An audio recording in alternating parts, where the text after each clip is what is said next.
गया, कलियां खिलने का समय हो गया। प्यारी नींद से उठो है मेरे प्यारे दोस्तों, सपनों को हकीकत में बदलने का समय हो गया। प्यारे बच्चों, जल्दी से उठो, मीठे सपनों को सच करना है तो उसके लिए आपको कड़ी मेहनत करनी होगी। जी हाँ बच्चों, और हमेशा की तरह रविवार की सुबह हम ही क्या, आपको भी हमारा इंतजार रहता है। और आपका इंतजार खत्म हो गया है, क्योंकि हम आ गए हैं आपका पसंदीदा प्रोग्राम कलियां लेके। प्रोग्राम में हमारा साथ देने आई है आपकी प्यारी दीदी प्रियंका। प्रियंका दीदी, कैसे हैं आप? नमस्कार दीदी, और मैं बहुत अच्छी हूँ। और सभी नन्हे मुन्ने प्यारे प्यारे बच्चों को भी प्रियंका दीदी का प्यार भरा नमस्कार और खूब ढेर सारा प्यार और दुलार। प्रियंका दीदी, आपको मालूम है ना आज 30 तारीख है और आज हम शुद्ध ग्रह दिवस मनाने जा रहे हैं। शुद्ध ग्रह दिवस दीदी, ये क्या होता है? इसके बारे में बच्चों को बताइए। बच्चों, आपको पता होना चाहिए कि केवल प्लैनेट ही नहीं सूरज के चारों ओर चक्कर लगाते हैं, बल्कि एस्टेरॉइड जिन्हें शुद्ध ग्रह कहते हैं वह भी सूरज के चारों ओर चक्कर लगाते हैं। आप सोच रहे होंगे एस्टेरॉइड नाम सुना सुना तो लग रहा है। जी हाँ बच्चों।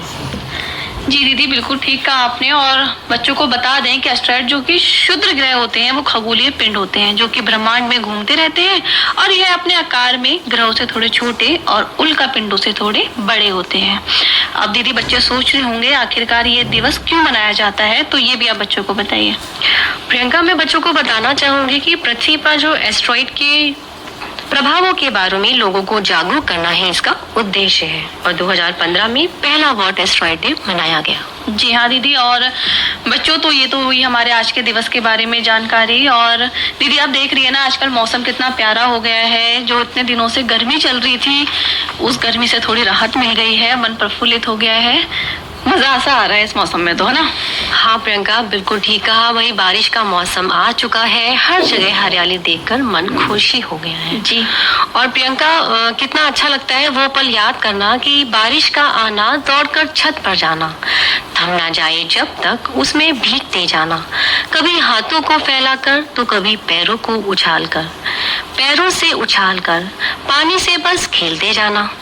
जी हाँ, पुकारती थी माँ फिर भी लौट कर न जाना, बहुत याद आता है वो बचपन का जमाना, सावन अब भी आता है मगर आता नहीं वो मस्ती का खजाना।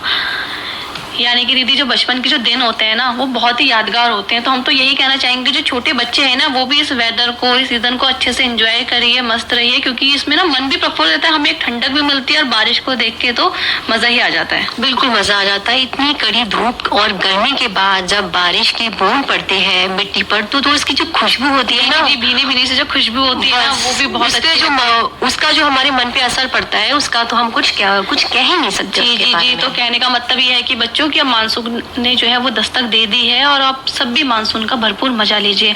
पर साथ ही साथ बच्चों, ये मानसून क्या होता है और ये कैसे आता है, इसके पीछे का क्या रहस्य है, ये भी आप सभी सोच रहे होंगे ना।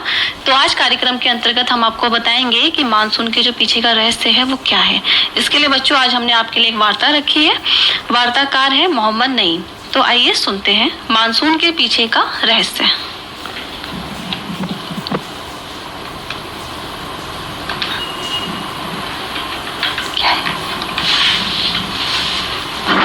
बच्चों, इस वक्त बारिश का सीजन शुरू हो चुका है। धरती पर बारिश क्यों होती है और कैसे होती है? बारिश के सीजन को हम मानसून कहते हैं। भारत में मानसून कब आता है और किस क्षेत्र से मानसून की शुरुआत होती है? तो बच्चों, आज हम मानसून के वैज्ञानिक परिदृश्य पर बात करते हैं। बच्चों, इस बार भारतीय मौसम विज्ञान विभाग द्वारा 18 अप्रैल को दक्षिण पश्चिम मानसून का पूर्वानुमान जारी किया गया था। देश में मानसून का सीजन 4 महीने का होता है। मानसून जून में शुरू होता है और सितंबर तक सक्रिय रहता है। पूर्वानुमान के दौरान मौसम विभाग कई पैमानों का इस्तेमाल कर इन 4 महीनों के दौरान होने वाली मानसूनी बारिश की मात्रा को लेकर संभावना जारी करता है। इससे कृषि और अन्य क्षेत्रों को अपनी जरूरी तैयारियां करने में मदद मिलती है। बच्चों, मानसून कृषि के लिए बहुत अधिक महत्वपूर्ण है क्योंकि आधी से ज्यादा खेती बाड़ी मानसूनी बारिश पर ही निर्भर करती है। लेकिन वैसे क्षेत्र जहां सिंचाई के साधन उपलब्ध हैं वहां भी मानसूनी बारिश बहुत जरूरी है, क्योंकि बारिश नहीं होगी तो नदियां, झीलें भी सूख जाएंगी। ये सभी स्रोत कृषि की सिंचाई के लिए होते हैं। बच्चों, मानसून का अर्थ अरबी भाषा मौसम से निकला हुआ शब्द है जिसका अर्थ होता है हवाओं का मिजाज। शीत ऋतु में हवाएं उत्तर पूर्व से दक्षिण पश्चिम दिशा की ओर बहती हैं, जिसे शीत ऋतु का मानसून कहा जाता है। उधर ग्रीष्म ऋतु में हवाएं उसके विपरीत दिशा में बहती हैं, जिसे दक्षिण पश्चिम मानसून या गर्मी का मानसून कहा जाता है। चूंकि पूर्व के समय में इन हवाओं से व्यापारियों को नौकायन में सहायता मिलती थी, इसलिए इन्हें व्यापारिक हवाएं भी या ट्रेड विंड भी कहा जाता है। बच्चों, ग्रीष्म ऋतु में जब हिंद महासागर में सूर्य विषुवत रेखा के ठीक ऊपर होता है तो मानसून का निर्माण होता है। इस प्रक्रिया में समुद्र की सतह गर्म होने लगती है और उसका तापमान 30 डिग्री तक पहुंच जाता है, जबकि इस दौरान धरती का तापमान 45 से 46 डिग्री तक पहुंच चुका होता है। ऐसी स्थिति में हिंद महासागर के दक्षिणी हिस्से में मानसूनी हवाएं सक्रिय हो जाती हैं। ये हवाएं एक दूसरे को आपस में काटते हुए विषुवत रेखा पार कर एशिया की तरफ बढ़ने लगती है। इसी दौरान समुद्र के ऊपर बादलों के बनने की प्रक्रिया भी शुरू होती है। विषुवत रेखा पार करके ये हवाएं और बादल बारिश करते हुए बंगाल की खाड़ी और अरब सागर का रुख करते हैं। इस दौरान देश के तमाम हिस्सों का तापमान समुद्र तल के तापमान से अधिक हो जाता है। बच्चों, ऐसी स्थिति में हवाएं समुद्र से जमीन की ओर बहने शुरू हो जाती है। ये हवाएं समुद्र के जल के वाष्पन से उत्पन्न जल वाष्प को सोख लेती हैं और पृथ्वी पर आते ही ऊपर की ओर उठने लगती हैं और वर्षा करते हुए आगे बढ़ती हैं। बंगाल की खाड़ी और अरब सागर में पहुंचने के बाद ये मानसूनी हवाएं दो शाखाओं में विभाजित हो जाती हैं। बच्चों, इसमें एक शाखा अरब सागर की तरफ से मुंबई, गुजरात और राजस्थान होते हुए आगे बढ़ती है, तो दूसरी शाखा बंगाल की खाड़ी से पश्चिम बंगाल, बिहार, पूर्वोत्तर होते हुए हिमालय से टकराकर गंगीय क्षेत्रों की ओर मुड़ जाती है और इस प्रकार जुलाई के पहले सप्ताह तक पूरे देश में झमाझम पानी बरसने लगता है। बच्चों, मानसून एक ऐसी अबूझ पहेली है जिसका अनुमान लगाना बेहद जटिल है। कारण यह है कि भारत में विभिन्न किस्म के जलवायु जोन और उप जोन है। हमारे देश में 127 कृषि जलवायु उप संभाग हैं और 36 संभाग हैं। मानसून विभाग द्वारा अप्रैल के मध्य में मानसून को लेकर पूर्वानुमान जारी किया जाता है। इसके बाद फिर मध्यम अवधि और लघु अवधि के पूर्वानुमान जारी किए जाते हैं। हालांकि पिछले कुछ समय से नावकास्ट के माध्यम से मौसम विभाग ने अब कुछ घंटे पहले के मौसम की भविष्यवाणी करना आरंभ कर दिया है। बच्चों, मौसम विभाग की भविष्यवाणियों में हाल के वर्षों में सुधार देखा गया है। अभी मध्यम अवधि की भविष्यवाणियां जो 15 दिन से 1 महीने की होती है 70-80% तक सटीक मिलती है। हालांकि लघु अवधि की भविष्यवाणियां जो आगामी 24 घंटे के लिए होती हैं करीब 90% तक सही होती है। अलबत्ता नावकास्ट की भविष्यवाणियां करीब 99% सही निकलती है। बच्चों, वैज्ञानिकों के अनुसार प्रशांत महासागर में दक्षिण अमेरिका के निकट खासकर पेरू वाले क्षेत्र में यदि विषुवत रेखा के इर्द गिर्द समुद्र की सतह अचानक गर्म होनी शुरू हो जाए तो अल नीनो की स्थिति बनती है। यदि तापमान में यह बढ़ोतरी 0.5 डिग्री से 2.5 डिग्री के बीच हो तो ये मानसून को प्रभावित कर सकती है। इससे मध्य और पूर्वी प्रशांत महासागर में हवा के दबाव में कमी आने लगती है। इसका असर ये होता है कि विषुवत रेखा के इर्द गिर्द चलने वाली ट्रेड विंड कमजोर पड़ने लगती है। यही हवाएं मानसूनी हवाएं होती हैं जो भारत में बारिश करती हैं। बच्चों, प्रशांत महासागर में उपरोक्त स्थान पर कभी कभी समुद्र की सतह ठंडी होने लगती है। ऐसी स्थिति में अल नीनो की ठीक विपरीत घटना होती है जिसे ला नीना कहा जाता है। ला नीना बनने से हवा के दबाव में तेजी आती है और ट्रेड विंड को रफ्तार मिलती है जो भारतीय मानसून पर अच्छा प्रभाव डालती है।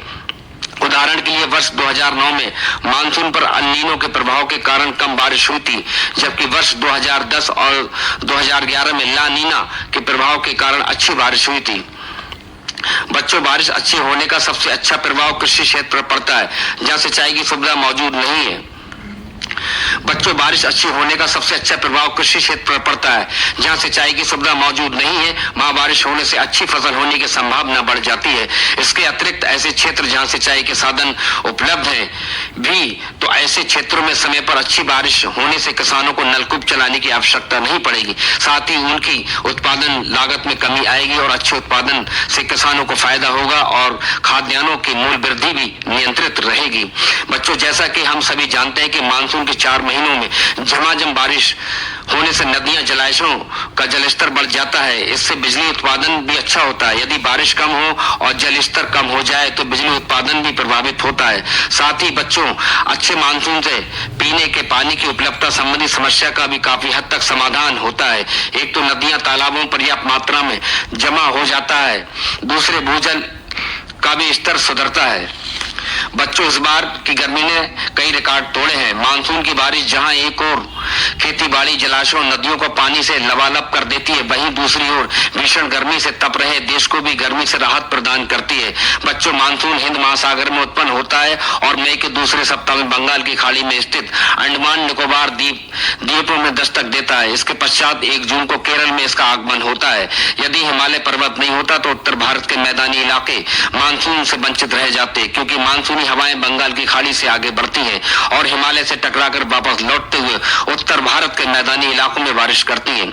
बच्चों, देश में मानसून के 4 महीनों में 89 सेंटीमीटर औसत बारिश होती है। 80% बारिश मानसून के 4 महीने जून से सितंबर के दौरान होती है। बच्चों, पश्चिम तट और पूर्वोत्तर के राज्यों में 200 से 1000 सेंटीमीटर बारिश होती है, जबकि राजस्थान और तमिलनाडु के कुछ क्षेत्रों में जहां मानसूनी बारिश से 10 से 15 सेंटीमीटर ही होती है।